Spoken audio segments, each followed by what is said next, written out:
Bienvenidos a Desafío, el resumen en línea de los programas de la barra de opinión de TV Azteca. Los saluda Erika Medina. En esta ocasión le presentamos entrevistas con la actriz, el director y la guionista de la película mexicana de próximo estreno, Backyard El Traspatio.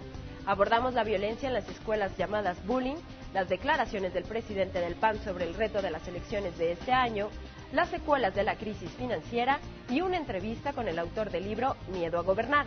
Esto es Desafío. Comenzamos. En esta ocasión, Sabina Berman, de entrevistadora, pasó a entrevistada por ser la guionista de la película mexicana Backyard El Traspatio. Katia de Artigues dialogó también con el director Carlos Carrera y la protagonista Ana de la Reguera. Ahora todos como nunca continúa y se acentúa, pero no hay cosa segura. Intento tras intento, la pena es muda y callada, reservada, apreciada es la vida. Prosigo y la esfera sigue dando vueltas completas. Esperanza desde el inicio, solicito, mira. No pereza sin promesa, directo a la meta, camino no vereda. Tú hiciste el guión, Sabina. Yo hice el guión. ¿Cuándo y por qué el tema? En 1999 estuve en Ciudad Juárez, fui con una obra de teatro que llevamos y tuve la oportunidad de hablar con chavas de la maquila, de observar los lugares reales de los acontecimientos terribles del feminicidio, de ver dónde estaba la policía geográficamente, y creí que hacía falta un reportaje periodístico de la complejidad del asunto. ¿Por qué te interesó tanto el papel? Bueno, pues porque leí el guión y me gustó muchísimo. Y nada, les dije, ay, ¿me pueden mandar el guión? Quisiera leerlo. Y lo leí, de todo lo que estaba leyendo, me pareció que era algo que debía de hacer y que era algo que quería hacer y que tampoco se me había dado la oportunidad de hacer una película así. Ni melodrama ni película de carreras de coches y violencia de principio a fin, más bien de thriller, la calificó su realizador, mientras que la actriz habló de las implicaciones de la película. Me interesaba mucho el ambiente y la posibilidad de, a partir de los asesinatos de mujeres en Ciudad Juárez, hablar un poco de lo que sucede en nuestro país hasta nuestros días y por qué es posible que se dé una atrocidad de esa magnitud. Yo nunca había hecho un thriller, pues era como explorar otro lenguaje y otro tipo de narrativa y por eso. Y me gustó el guión, pues. Siempre es triste que en la calle te pregunten, ay, ¿qué estás haciendo una película en Juárez? Ay, ¿por qué pasa, O sea, que digas realmente que después de tanto tiempo la gente realmente no está enterada, no tenga ninguna información. Yo, gracias a Dios, tenía un poco de información, o más o menos estaba enterada de lo que pasaba, pero realmente siento que de entrada cuando llegas a Juárez te das cuenta por qué pasa, ¿no? Porque geográficamente es muy claro. Pero también a mí me gustaba que no le echabas la culpa a nadie, que mi personaje, que finalmente es como la heroína, tampoco era perfecta, ni el malo tampoco lo pones como... O sea, que dices, ahí está, o sea, esta es la historia, esto es lo que pasa en México. Como dice Carlos, no nada más en el caso de Juárez, sino que esto pasa en este país. De incidencias y riesgos durante la filmación de Backyard El Traspatio, comentaron guionista, director y actriz. Y es que cuando fuimos allí, lo que pasó es que es cuando el ejército ya acababa de entrar a Ciudad Juárez. Exacto, y había por lo menos 2 cárteles enfrentados, exacto. Nadie sabía con precisión, en las calles de Juárez. Complicado, muy complicado, muy complicado y muy tenso. De hecho, sí tuvimos que cancelar algunas locaciones porque se estaban balaceando allá enfrente y entonces... Sí. Balazos reales. Balazos reales, no de película, y con muertos reales, no de película. Hubo un momento en donde los vecinos se confundieron, ¿no? Sí. Hasta la policía se confundió, que los vecinos hablaron y dijeron, hay una balacera, y les dijeron, no se preocupen, es una película. No. Y la película había parado porque habían balazos reales. Yo estaba en el camper y estaba esperando justamente que entrar. Y pues escuché los balazos y están filmando, ¿no?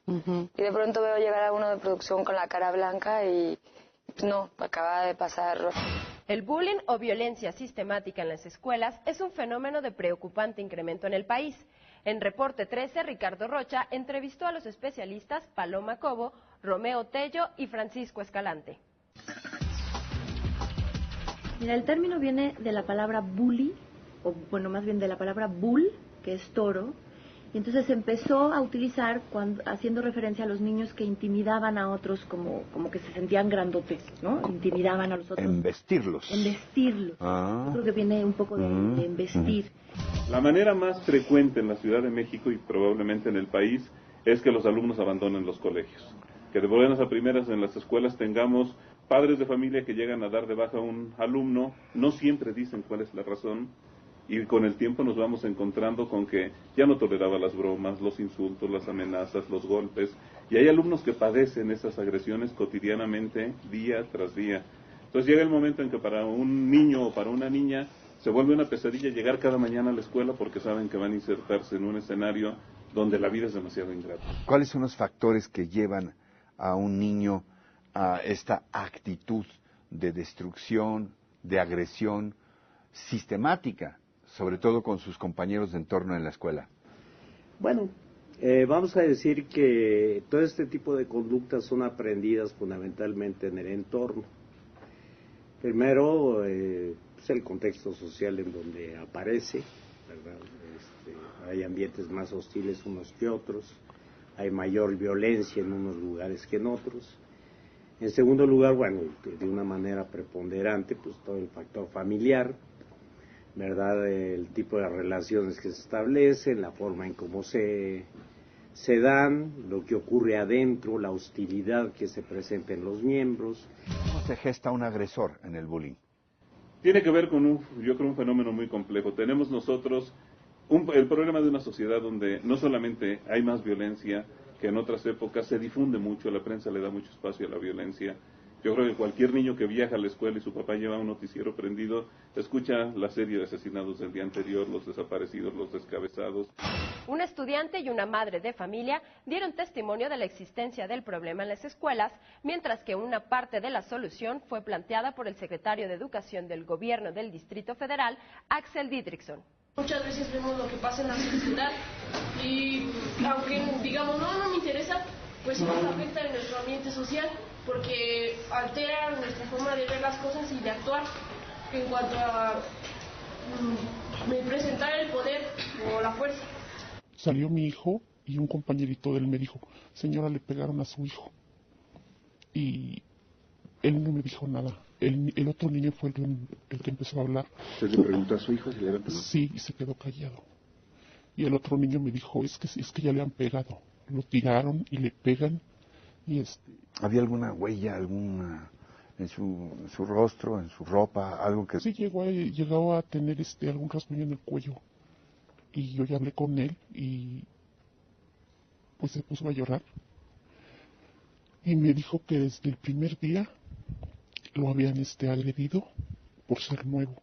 ¿Qué está haciendo el gobierno del DF a través de la Secretaría a su cargo para enfrentar este problema del bullying, además de un diagnóstico muy revelador que nos ha llegado? Bueno, vamos a continuar, por supuesto, con la investigación, desarrollar el proyecto en un universo más amplio.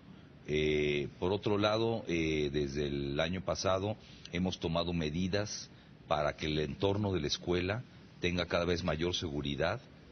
Se van a instalar cámaras en las escuelas para tener vigilancia desde ese nivel. Algunos aspectos de las modificaciones a la Ley Federal Electoral son lesivos para la libertad de expresión, consideró el presidente del PAN en la charla sostenida con los conductores de Entre Tres. Debemos cuidar que los márgenes de libertad, sobre todo los de libertad de expresión, no se vulneren. El PAN en los órganos electorales consistentemente ha luchado por eso. Hemos interpuesto una contradicción de tesis ante la Suprema Corte por criterios del tribunal que consideramos son lesivos para la libertad de expresión. Queremos que sobre eso se pronuncie la Suprema Corte de Justicia de la Nación y diga exactamente qué es lo que vale y de qué tamaño es el margen de la libertad de expresión de esta nueva ley o de los criterios del tribunal o hasta dónde se puede meter el Instituto Federal Electoral. Mucho me temo que para